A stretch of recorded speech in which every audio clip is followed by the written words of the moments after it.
Bismillahirrahmanirrahim. Assalamualaikum warahmatullahi wabarakatuh. Jumpa lagi dengan saya di Abil Maiwa Channel.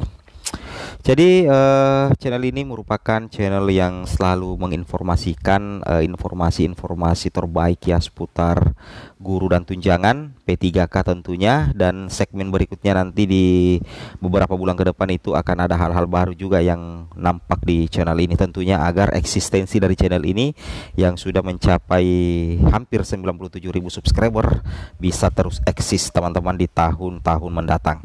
Oke, jadi pada video kali ini kami akan membahas informasi terbaru ya terkait 3 kriteria pelamar prioritas P3K Guru 2023 yang mendapatkan peluang terbesar mendapatkan penempatan P3K Guru 2022. Mungkin ada yang berani bertanya seperti ini, kenapa bisa tiba-tiba ada 3 kriteria seperti ini padahal juknisnya belum ada. Betul sekali ya, juknis memang belum ada Bapak Ibu, tapi tentunya Bapak Ibu sudah melihat statement langsung dari Dirjen GTK Prof Nunuk pada saat 2-3 hari yang lalu kalau tidak salah, itu sempat mengatakan bahwa untuk P2 dan P3 itu akan dites CAT UNBK ya.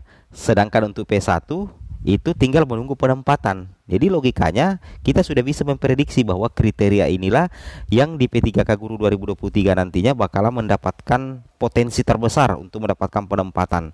Jadi istilahnya untuk P3K Guru 2023 untuk teknik pelaksanaannya itu tidak jauh berbeda dengan P3K Guru 2022. Yang membedakan itu mungkin hanya di bagian P2 dan P3. Yang sebelumnya P2 dan P3 di P3K Guru 2022 itu diobservasi oleh kepala sekolah.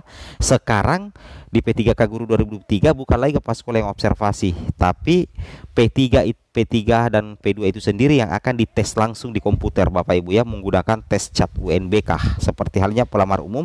Tapi yang membedakan materi soalnya itu adalah materi soal observasi atau penilaian diri sendiri, seperti itu ya. Tapi sebelum kita lanjut, bagi rekan-rekan guru yang baru pertama kali mampir di channel ini, jangan lupa tekan tombol subscribe-nya dan aktifkan lonceng notifikasinya agar Bapak Ibu yang pertama kali mendapatkan notifikasi ketika kami mengupload video-video terbaru. Jadi selamat ya, untuk kategori ini 100% aman. Langsung saja kita langsung to the point ke informasinya. Nah, di sini kami sudah rangkum Bapak Ibu ya. Jadi yang merangkum ini kami sendiri ya. Kami sendiri selaku admin di Abil Maiwa. Di sini kami rangkum sendiri 3 kriteria pelamar prioritas P3K Guru 2023 yang punya peluang terbesar lolos ASN P3K 2023, dan tentunya ini berdasarkan dengan berbagai macam sumber yang tentunya bisa dipercaya.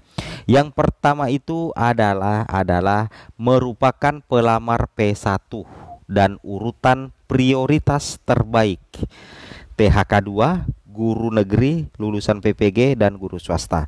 Mungkin ada yang masih bertanya-tanya, yang mana dikatakan urutan prioritas terbaik. Kalau kita mau lihat di P3K Guru 2023, 2022 maksudnya, urutan pelamar prioritas P1 terbaik itu dimulai daripada THK2. Nah, teman-teman tentunya tahu siapa itu THK2. THK2 itu adalah X kategori 2 yang belum terangkat sampai sekarang ini, yang masuk dalam database-nya BKN dan tentunya memiliki masa kerja paling tinggi di antara guru-guru honorer yang bukan X kategori 2. Nah, itulah nantinya yang menjadi prioritas pertama Bapak Ibu ya, mendapatkan penempatan menjadi ASN P3K Guru di tahun 2023, dan posisinya adalah pelamar prioritas 1. Meskipun kemarin di tahun 2022 setelah observasi ternyata masih ada tersisa untuk THK2 ya, masih ada tersisa untuk kategori 2 yang belum terangkat. Dan mudah-mudahan saja nanti di P3K Guru 2023 itu bisa mendapatkan penempatan. Kemudian yang kedua itu adalah guru honorer negeri yang terdaftar di Dapodik dengan masa kerja 3 tahun ke atas. Itu juga masuk dalam pelamar P1. Kalau dia P1 lulus PG, kemudian lulusan PPG. Nah, ini lulusan PPG berarti guru yang memiliki sertifikat pendidik dan kemungkinan mengikuti PPG Prajabatan. Kemudian ada guru swasta ya. Nah, inilah 4 kategori urutan prioritas terbaik Bapak Ibu ya, dan merupakan pelamar P1. Itu punya peluang terbesar ya menjadi ASN P3K 2023 karena P1 nantinya sudah punya indikator kelulusan passing grade, sehingga dipastikan di P3K Guru 2023 itu tidak perlu dites kembali. Hanya tinggal menunggu penempatan saja ya, ketika Pemdanya mengajukan formasi, ada formasi di sekolah induknya atau non induk, atau di instansinya ada formasi sesuai dengan kebutuhan dan linear dengan ijazahnya, maka bisa langsung diangkat oleh masing-masing instansinya menjadi ASN P3K dengan kontrak 5 tahun seperti itu. Kemudian kriteria kedua, pelamar prioritas P3K Guru 2023 yang punya peluang terbesar lolos ASN P3K Guru 2023 setelah pelamar P1 dengan urutan prioritas terbaik. Nah, yang kedua itu adalah masih pelamar prioritas 1 dengan catatan pelamar prioritas 1 tersebut itu berada di sekolah induk. Kemudian terdapat kebutuhan formasi atau instansi ya. Atau instansinya mengajukan formasi sesuai kebutuhan. Jadi seperti itu Bapak Ibu ya. Jadi ini bukan hanya P1 ya, tapi berlaku juga untuk P2 dengan P3. Kalau P1, P2, P3 di sekolah induknya ada kebutuhan formasi dan atau instansinya seperti ini, atau instansinya mengajukan formasi yang maksimal sesuai kebutuhan di daerahnya, maka P1, P2, P3 itu berpotensi diangkat menjadi ASN P3K. Kemudian berikutnya kriteria ketiga bagi pelamar prioritas P3K Guru yang punya peluang terbesar lolos ASN P3K Guru 2023 adalah baik P1, P2, P3, tapi P1 dulu yang utama, setelah itu P2, P3, ijazahnya masuk dalam kategori mapel yang dibutuhkan, bukan mapel gemuk atau mapel berlebih. Contoh misalkan ya, di instansi Bapak Ibu itu ijazah Bapak Ibu itu adalah ijazah matematika.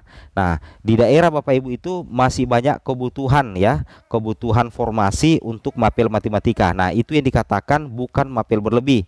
Tapi kalau misalkan ijazahnya Bapak Ibu anggaplah bahasa Jerman, kemudian di instansinya itu yang dibutuhkan hanya bahasa Inggris, maka mau P1, mau P2, maka mau P3 itu susah untuk diangkat menjadi ASN P3K. Seperti itu maksudnya ya, ijazah masuk dalam kategori mapel yang dibutuhkan, bukan mapel gemuk. Tapi semua apa yang kami sampaikan terkait dengan 3 kriteria pelamar prioritas P3K Guru 2023 itu masih bersifat estimasi sementara Bapak Ibu, belum resmi karena kita masih menunggu Juknis P3K Guru 2023. Segala sesuatu masih bisa berubah, apakah nantinya mempermudah Bapak Ibu atau justru menyulitkan Bapak Ibu di seleksi P3K 2023, karena memang belum ada Juknis P3K Guru 2023, sehingga yang kami sampaikan ini masih bersifat perkiraan saja. Tapi seandainya apa yang kami sampaikan ini sesuai dengan yang sebenarnya, maka itu akan membuat Bapak Ibu berpeluang lolos.